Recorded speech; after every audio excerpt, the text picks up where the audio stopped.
ஓம்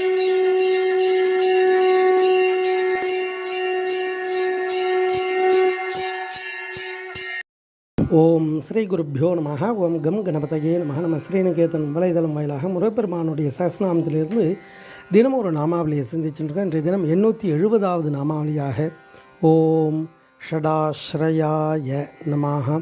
முருகப்பெருமான இந்த நாமாவளி குமார தந்திரம் கூறும் ஜகத்பூஹு முதலிய 6 மகா மந்திரங்களுக்கு ஆசிரயமாய் இருப்பவருக்கு நமஸ்காரம் அப்படின்னு வர்ணிக்கிறது.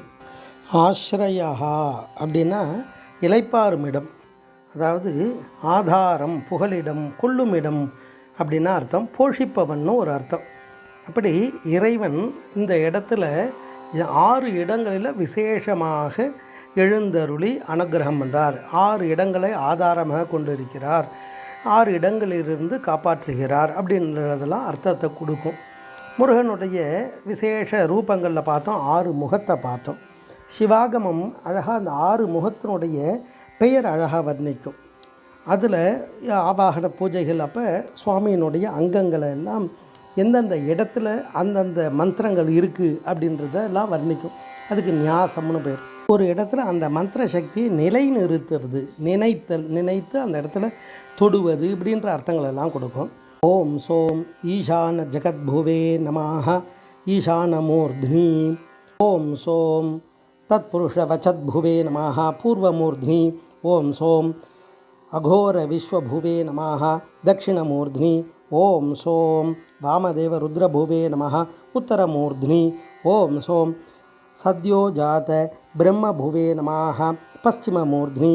ஓம் சோம் சேம் சும் சிம் சம் சர்வவக்திர புவத்புவே நமஹ நைரிதமூர்த்னி. அப்படின்னு 6 முகத்தையும் அழகாக எந்தெந்த இடத்துல அந்தந்த முகம் இருக்குது அப்படின்றத வர்ணிக்குது. அதில் ஈசான முகமானது விசேஷமான அருள் ஞானத்தை கொடுக்கக்கூடியது. அடுத்தது தியான சக்தியை கொடுக்கக்கூடியது. அடுத்த முகம் வீரத்தை கொடுக்கக்கூடியது. அடுத்து அழகு புகழை கொடுக்கக்கூடியது. அடுத்தது தூய உள்ளத்தை கொடுக்கக்கூடியது. அடுத்த முகம் உலகை காப்பதற்காக இருக்குது.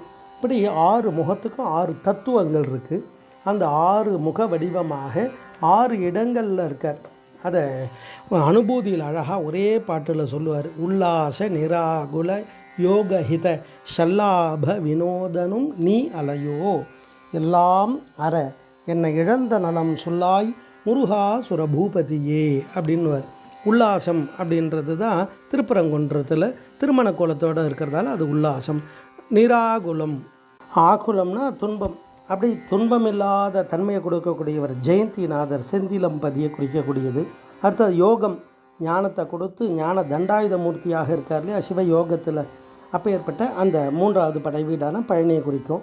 ஹிதம் அப்படின்னா முருகப்பெருமான் சிவபெருமானுக்கு அந்த பிரணவ உபதேசத்தை சொல்லும்பொழுது பரமேஸ்வரன் அவ்வளோ ஆனந்தப்பட்டாராம்.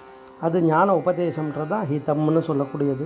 சல்லாபம், அதாவது குன்றுதோறு ஆடிய அந்த முருகப்பெருமானுடைய திருவிளையாடல் திருத்தணிகையில் வள்ளி தேசனா சமேதராக காட்சி கொடுக்குறார். வள்ளி பிராட்டிக்கு திருமணம் செய்து காட்சி கொடுத்த இடம், அதனால் அது சல்லாபம்.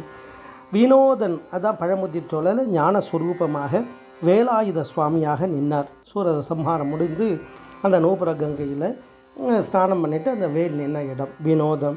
அதை அறியும் பொழுது தான் இந்த ஜீவனுக்குள்ளே அந்த சக்தியானது, இறை சக்தி இருக்கின்றதையே உணர முடியும். 6வது நிலை. இப்படி சொல்லிகிட்டே போகலாம். 6 ஆதாரங்களுக்கு அவ்வளோ ஒரு ஆச்சரியமான விசேஷங்கள் எல்லாம் இருக்குது. அதை நம்ம ரசிக்கும் பொழுது தான் அதனுடைய தன்மைகளெல்லாம் வெளிப்படும். உணவாக இருந்தாலும் ருசித்து சாப்பிடணும், இறைவனாக இருந்தாலும் அதை ரசித்து அதனுடைய திருவிளையாடல்னால் ரசிக்கும் பொழுது தான் உண்மையான ஆனந்தம் கிடைக்கும். அந்த ஆனந்தம் கிடைக்கும்போது தான் உள் உணர்வு பிரகாசிக்கும். உள் உணர்வு, ஏன்னா இறைவன்ற சக்தியே நோக்கரிய நோக்கிய நுணுக்கரிய நுண் உணர்வே அப்படின்னுவார்.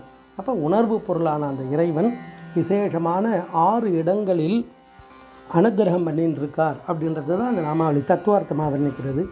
ஓம் ஷடாஸ்ரயாய நமஹ. ஸ்ரீ குருப்பியோ நமஹ. ஓம் சும் சுப்பிரமணியாய நமஹ.